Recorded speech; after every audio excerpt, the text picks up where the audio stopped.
Salut à tous et bienvenue dans ce nouvel épisode de Fauthentique, épisode hors série. Ça fait un petit peu plus de 10 ans, j'avais dit que je le ferais pour les 10 ans. Qu'au final j'ai fait une vidéo donc sur la chaîne qui s'appelait pas encore Fauthentique, puisque je savais pas encore, je voulais parler de photos et de voyage. Le confinement a fait que la partie voyage a un peu sauté avec la partie photo, ça aurait dû être dit par photographie argentique et voyage. Mais en tout cas sur les premières vidéos c'était voyage et photo numérique. Pour expliquer le contexte, je suis parti voyager et peut-être vivre. Au final il s'est trouvé que je suis rentré en France, je suis en France en ce moment, au Canada en 2011. Et pendant ce voyage au Canada, donc j'ai fait quelques vidéos, c'était les premières de la chaîne. Et une des vidéos a fait au final avec les différentes versions, puisque j'en ai fait version française, anglaise et j'ai fait un re-upload. J'ai eu plus de 50 000 vues au total sur cette vidéo, donc c'était le plus gros succès de la chaîne. Et bien c'était en fait sur mon voyage en train que j'ai filmé. Et cette partie voyage en train, au départ donc je suis arrivé à Montréal, je suis resté un mois au Québec. Ensuite je suis parti dans l'Ouest. Donc là j'en avais fait une vidéo aussi, vous pouvez regarder sur les archives de la chaîne. Pendant 4 jours et demi, j'étais dans le bus, donc de Toronto jusqu'à Lake-Louise, complètement dans l'ouest canadien. Et ensuite, eh bien, je suis arrivé en Colombie-Britannique. Je suis resté 2 mois en Colombie-Britannique. Et au bout de 2 mois, mon oncle m'a dit « J'aimerais visiter New York, est-ce que tu veux venir me rejoindre ?» Alors je lui ai dit « Ah oui, ça m'intéresserait bien de visiter New York, pas tout seul. » Je vais voir ce que je peux faire. J'ai été voir sur les billets de train. Alors ça a été un gros budget, un de mes gros budgets du voyage, puisqu'au final ça m'a coûté dans les 600 $ au total, entre le billet de train, la bouffe sur place et l'hébergement aussi à Vancouver avant de pouvoir prendre le train. Et donc j'ai pris le train de Vancouver à New York. Il y avait 4 trains différents. Il y avait des problèmes au niveau du train, ce qui fait qu'il y a certaines parties qui ont en plus dû être remplacées par des bus. Donc au final, on a eu 3 bus et 3 trains. Ça a duré 104 heures. Donc je suis parti de Vancouver jusqu'à Seattle. Là, en fait, on est parti à 4 heures du matin. Je reconnais que j'étais complètement endormi et malheureusement, j'ai pas filmé le début, ni pris de photos. Ensuite, arrivé à Seattle, il a fallu repasser par la douane, donc j'avais pas mal de stress et tout ça. Et à partir de Seattle, eh bien, j'ai pris mon Pentax KX et je me suis mis à filmer, sans savoir ce que j'allais en faire après.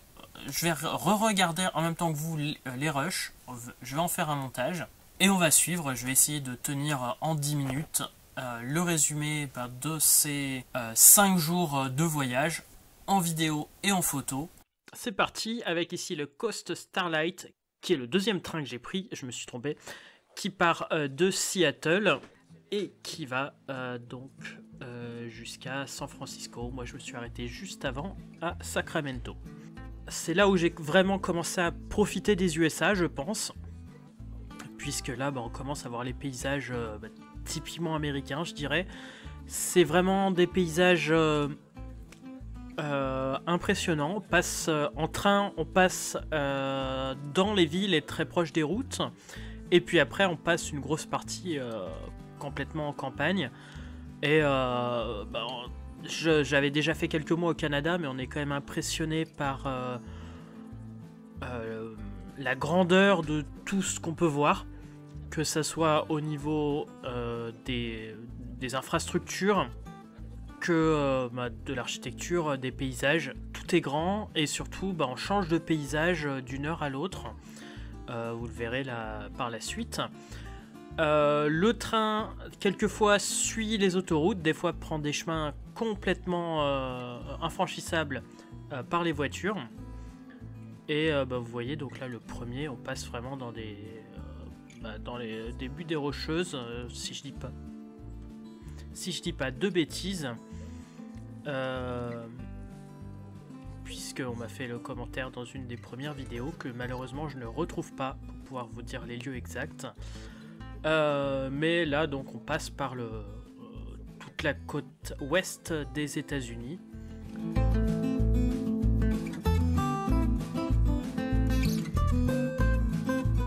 Et voici le coucher de soleil. Et donc moi j'étais j'ai pas pris une cabine, j'ai dormi dans le train directement. Sur les places assises, on dort beaucoup mieux qu'en bus. Franchement, c'est confortable. Pas aussi confortable bien sûr qu'une cabine, mais on profite moins des différents paysages. Le train s'arrête régulièrement pour faire le plein, pour pouvoir manger, etc. On a entre 5 minutes et une demi-heure.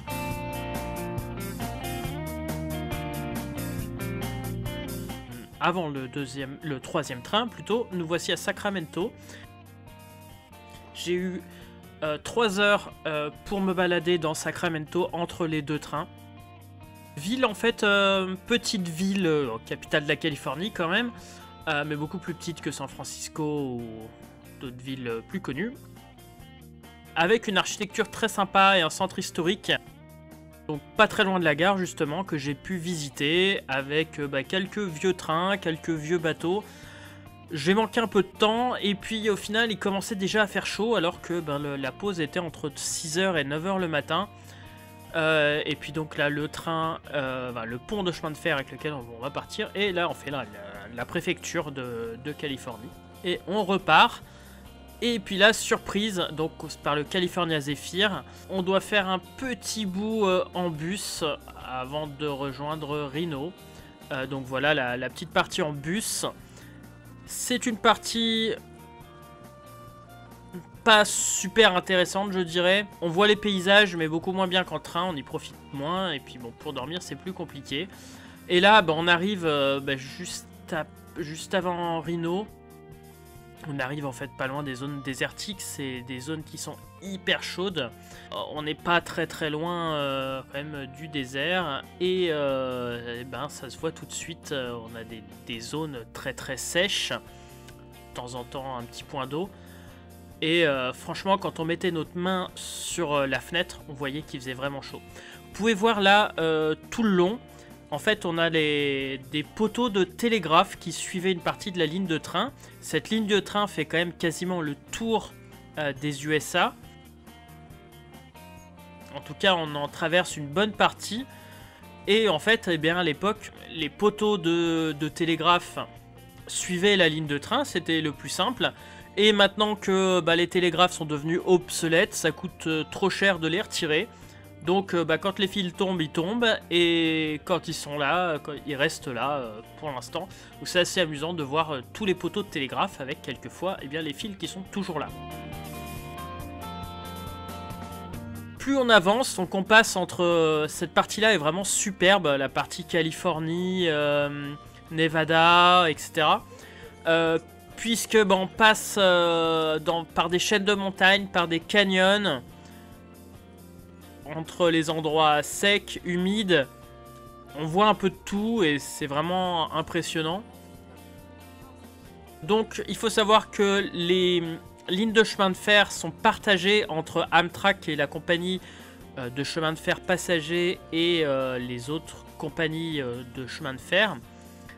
Et donc on croise souvent des trains de marchandises. Et sur une partie des lignes, les trains de marchandises sont prioritaires puisque les lignes leur appartiennent. Et les trains de passagers doivent attendre. Les lignes sont importantes à certains endroits. Il y a juste des trains énormes, on en verra après. Donc ici c'était impressionnant ces chaînes de montagne.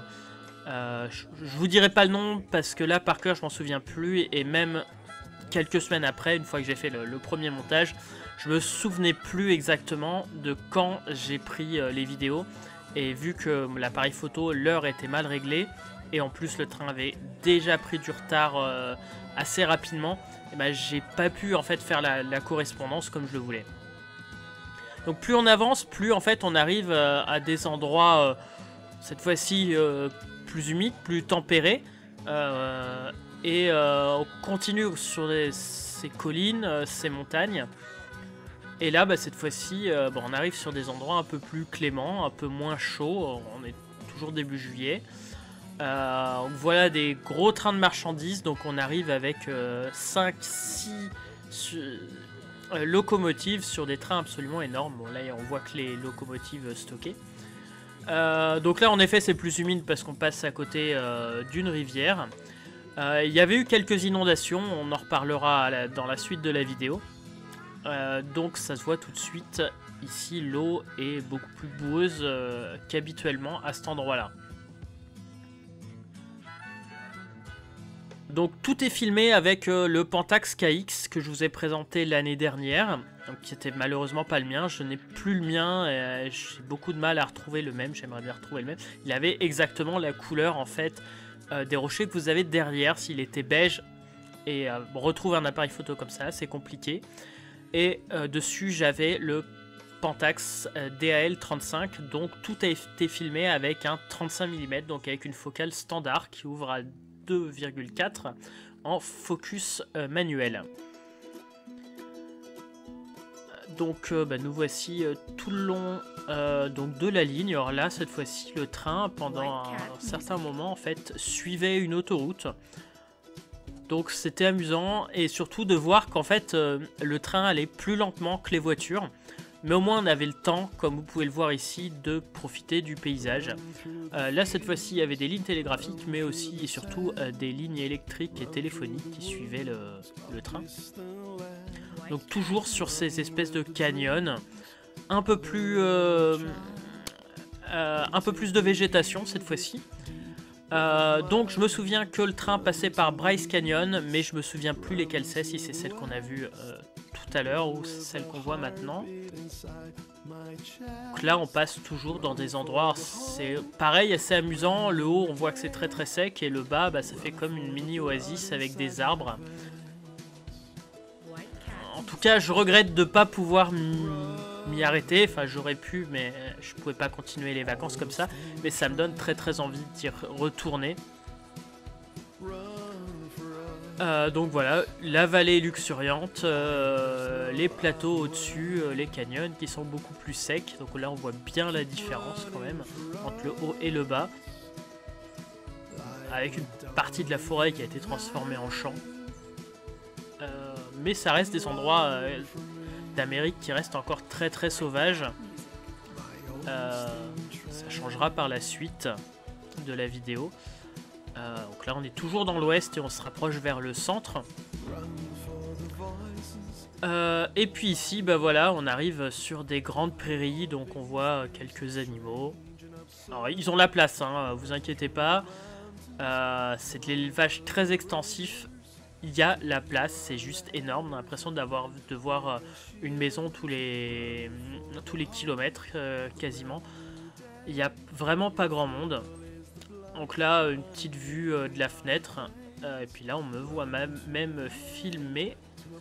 Alors j'avais la casquette. Et puis c'est la personne qui était à côté de moi, un Américain qui lui a pris quelques photos. Malheureusement, j'avais pris son email, il m'avait jamais répondu. Et puis à force, 10 ans après, je l'ai perdu. Donc je sais pas si un jour il verra. Il verra cette vidéo là. Je pourrais chercher dans mes archives. Peut-être que je lui enverrai le lien. En tout cas je vais faire en français. Donc il bossait lui avec, c'était assez amusant, un Pentax aussi, avec un Pentax KX, mais le KX argentique, et 50 mm. Il a fait plusieurs pellicules noir et blanc.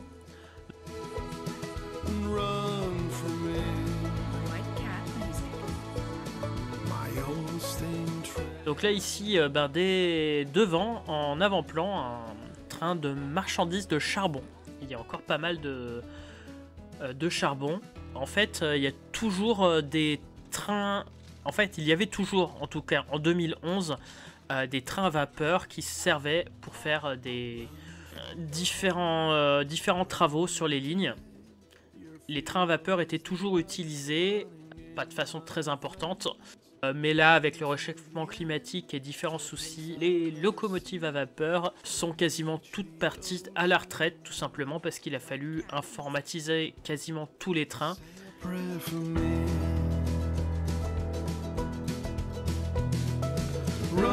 Tant que j'y suis, on voit ici un petit truc. On voit que l'appareil photo avec lequel j'ai filmé a quelques soucis.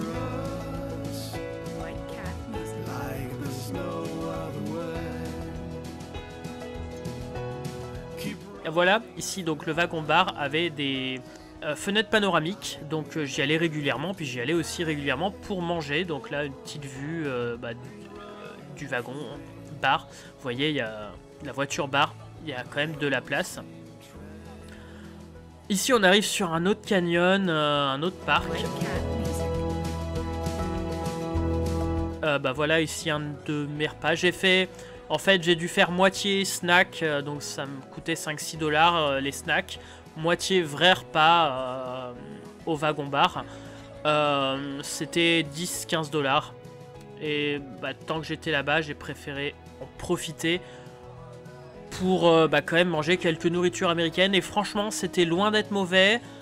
C'est loin d'être la malbouffe qu'on voit. Enfin, il n'y a vraiment pas que du McDo. Il y a des trucs qui sont vraiment pas mauvais. Je sais pas après la qualité de production. C'est pas impossible que ça soit pas produit dans les meilleures conditions. Mais en tout cas, la bouffe américaine est pour un Français, je l'ai trouvé bien loin d'être mauvaise. Bon, après dans le train, on n'a peut-être pas les trucs les plus bas de gamme non plus. Donc là, c'est pareil, on continue avec des contre-jours et des vues sur les montagnes. Donc on passe sur une chaîne de montagne qui est cette fois-ci un peu plus importante que les autres. Donc là, on n'est plus sur les rocheuses, je sais plus lesquelles c'est. Et enfin, eh bien, on va sortir de cette chaîne de montagne et on va voir quelques petits trucs assez amusants. On va voir après, donc là on a des très très grosses prairies, comme vous le voyez. Et ici donc un pont vraiment à l'américaine, un très vieux pont, un très vieux tunnel.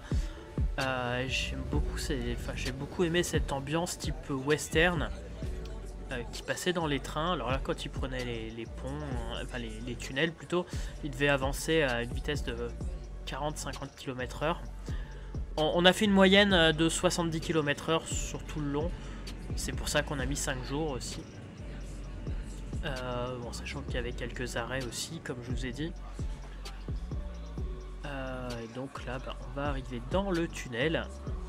Et à la sortie du tunnel, je vous dis rien pour l'instant. À la sortie du tunnel, un truc très impressionnant, une espèce de train serpent qui faisait, je crois, on m'avait dit 5 km de long. C'est les plus longs qu'il y avait aux USA à l'époque. Je sais pas si vous vous imaginez un train de 5 km. C'est un truc qui n'existe pas en France, qui ne peut pas exister, je pense. Enfin, en tout cas, pas encore.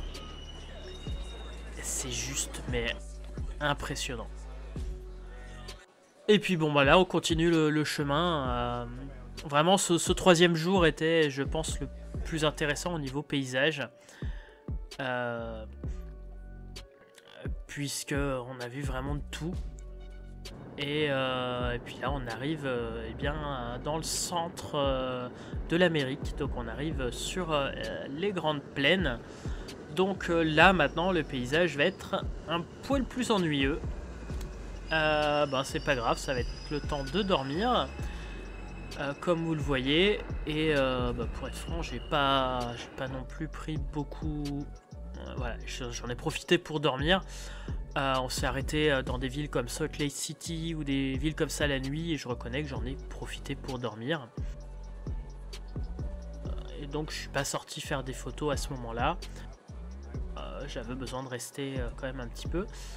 Donc là, le lendemain matin, petite surprise, on est réveillé, je crois il devait 4h, 4h30 du matin, avec le lever du soleil. Peut-être 5h30, je sais plus, avec les différents changements horaires, je savais plus de quel horaire on était. Ils nous disent qu'on va peut-être être bloqué là, et en fait on était en plein dans les inondations, des énormes inondations, donc dues au réchauffement climatique déjà à l'époque, avec une fonte des neiges des montagnes qu'on est passé avant, qui a été très lente au départ et qui a été hyper rapide fin juin. Et donc d'habitude, toute l'eau qu'ils font en 3 mois, 4 mois, eh bien, est fondue en une semaine. Donc il y avait des inondations énormes, donc ça fait des superbes photos. Mais par contre, c'est vraiment triste pour les gens qui sont sur place. Parce que il y avait quand même des fermes là-dessous, des champs. donc des productions complètement perdues. Voilà, beaucoup d'eau, et le train passait sous 80 cm d'eau, enfin dans 80 cm d'eau. Au final, il y est passé. Ensuite, eh ben, on continue sur les grandes plaines, et là, je vais dire franchement, eh ben, les grandes plaines, c'est des champs, des champs et des champs.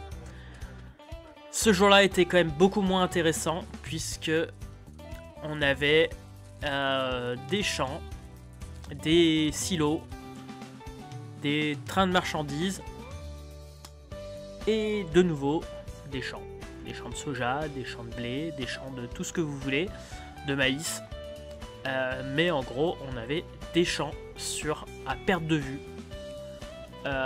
des choses que voilà, on n'a pas des aussi grands champs en France. Bien sûr, il restait quelques petits bouts sauvages, mais une grosse partie était quand même très industrialisée.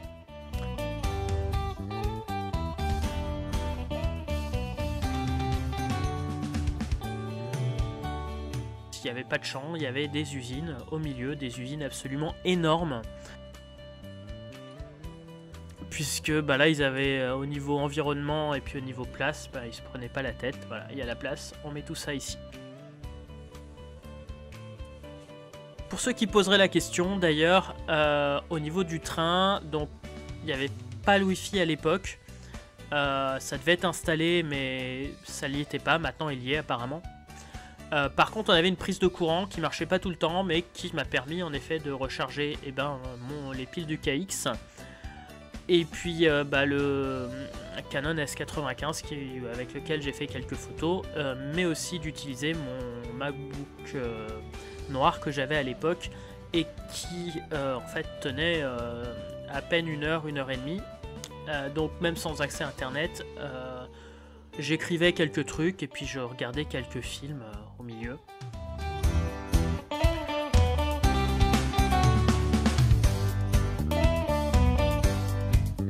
Donc quand je vous disais, voilà, les champs et les champs.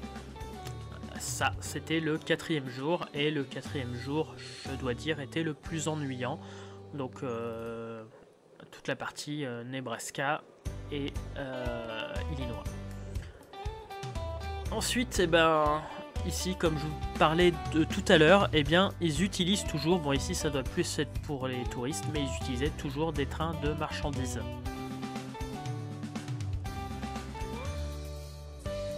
Des passages à niveau, et puis voilà, ils passent complètement en ville quelquefois. On continue sur les champs.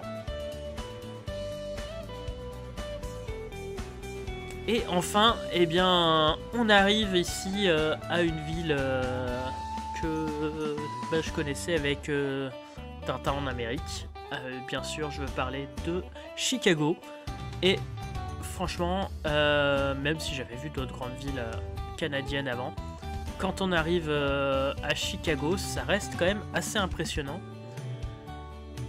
Et voilà quelques vues de Chicago en arrivant à Chicago avec les grands bâtiments. C'est une ville qui me faisait pas forcément envie avant, malgré le fait que j'avais vu en Amérique bien sûr. Et en fait l'architecture est vraiment impressionnante, il y a une ambiance qui est particulière. Alors s'il y avait cette ambiance particulière là, peut-être que ça vient aussi pour d'autres raisons, j'en parlerai juste après. Donc voilà, on arrive à la gare, on ralentit et on a une jolie vue sur la ville. Donc on sait qu'on va arriver d'ici peu. Comme très souvent, enfin c'était le cas à Chicago et à la fin, en fait on arrive en souterrain. J'ai eu donc 3 heures pour prendre des photos. Donc cette fois-ci, j'ai utilisé mon Canon S95 qui était au fond du sac, avec lequel j'ai pris des photos de Chicago que je regrette pas du tout. Et franchement, c'est une des raisons qui me fait revenir. J'ai envie de refaire ces ambiances-là. Et là, c'était très très particulier parce qu'il y avait quasiment personne dans les rues. Je pensais que c'était la fin du travail, c'était le soir. En fait, c'était entre 18h et 21h qu'on avait la pause. Donc au final, moi à 20h, j'étais de retour à la gare. J'avais peur de louper ma correspondance. Mais il y avait vraiment une ambiance très très particulière.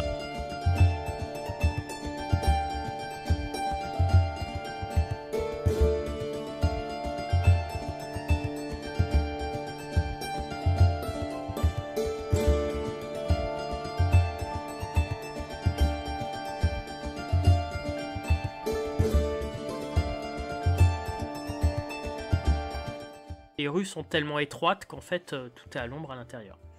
Alors voilà le dernier train, donc celui qui fait Chicago à New York. Et pourquoi les rues étaient vides? Eh bien je me rendrai compte très rapidement le soir en regardant par la fenêtre. Eh bien quelques feux d'artifice, vous allez deviner, je vous avais dit que j'ai fait le voyage début juillet. Eh bien, c'était le 4e jour, donc le 4 juillet. 4 juillet, donc fête nationale américaine. Et donc feu d'artifice avec fête dans le train, etc. Je m'y attendais pas du tout. Et franchement, ça rajoutait à l'expérience. Donc ce train-là s'appelle le Lakeshore Limited. Donc on commence par la partie industrielle de Chicago de nuit, bien sûr. Beaucoup aimé cette ambiance-là. Alors bien sûr, ça a été pris, comme je vous disais, avec le Pentax KX, qui se débrouillait bien en sensibilité à l'époque, hein, mieux que la plupart des caméras, des petits caméscopes de l'époque, mais ça reste pas terrible par rapport à ce qu'on a trouvé bien quelques années plus tard.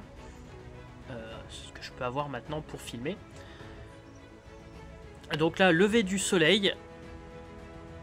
Je crois que c'était Albany, si je dis pas de bêtises, ou Rochester. Je dis peut-être des bêtises, mais en tout cas, on est passé par Albany et Rochester, c'est sûr. Donc des villes quand même importantes, et je pense à taille plus humaine que New York ou Chicago. Donc si j'y retourne, il faut absolument que je m'arrête par tous ces trucs-là. Donc là par contre, eh bien, il s'appelle le Lakeshore, tout simplement parce que, eh bien, on a beaucoup plus de parties boisées et de lacs et d'eau par rapport au reste. Donc là de nouveau une autre ville. Donc avec l'architecture typiquement américaine. Donc voici les locomotives du genre de ce qui nous tirait. Et quand je vous disais des lacs, voici la région des Grands Lacs. Donc c'était assez impressionnant. D'ailleurs, il y avait des trucs, des fois il y avait des énormes demeures en face. On avait l'impression d'avoir en fait des châteaux, des manoirs en face, avec reste qui était sauvage. Bon là malheureusement aussi avec quelques usines. Ça donne de l'ambiance aussi, mais bon, c'est pas la même chose. Ouais, on se croirait peut-être un peu plus en vacances, même si moi je sais pas si j'appelais ça des vacances, c'était plus, enfin là c'était un voyage, hein, typiquement. Donc je prenais tout au calme et j'avais pas le stress de me dire que un jour je reprendrai le boulot. Ça c'est une autre histoire. Et donc voilà l'architecture de fin. Et enfin, quand on arrive sur ce grand pont, tout simplement, c'est qu'on va arriver à New York. Donc, eh bien, on arrive avec la vue sur les buildings de loin. Et ensuite, on les entrevoit à travers les arbres. Et on va arriver malheureusement complètement en souterrain. Donc, je pourrais pas vous montrer l'arrivée. Alors, ça fait bizarre de revoir tout ça. C'est vrai que j'ai un côté nostalgique, j'ai très envie d'y retourner maintenant que je revois toutes ces images. Envie d'y retourner, de m'arrêter à différents endroits ou de faire d'autres trajets en train et de m'arrêter à plus d'endroits que je l'ai fait. Là, je l'ai fait d'une traite. Les paysages donc sont toujours aussi beaux, même si ma manière de tourner à l'époque, c'était la première fois que je tournais autant, surtout avec un petit réflexe numérique, le Pentax KX. 10 ans après, maintenant il y a le Covid et tout ça, ce qui fait que ça ne sera pas tout de suite que je repartirai. Mais en tout cas, j'ai très envie d'en repartir, d'en refaire une vidéo. Peut-être en argentique cette fois-ci, puisqu'il y a pas mal de trucs Super 8. Ça serait même d'ailleurs super que je parte avec une caméra Super 8 dans le sac, et puis que je fasse développer sur place là-bas, pour éviter acheter et développer sur place là-bas, puisqu'il y a pas mal une grosse communauté. Et j'y pense vraiment, c'est pas pour les mois qui viennent, mais ça pourrait être dans l'année qui vient, 2022. Si c'est pas 2022, ça sera 2023. Mais en tout cas, j'espère en tout cas que ça vous a plu. Ça change de ce que je fais d'habitude sur la chaîne. Puisque là, c'était vraiment voyage, même s'il y avait un tout petit peu de technique photo-vidéo. J'ai fait une vidéo sur le KX en le reprenant en main l'année dernière. Donc pareil, lien en haut. Et si ça vous a plu, n'hésitez pas à le dire. Si ça vous a pas plu, n'hésitez pas à le dire aussi. Et je vous donne rendez-vous pour une vidéo plus en rapport avec la technique cette fois-ci, très bientôt.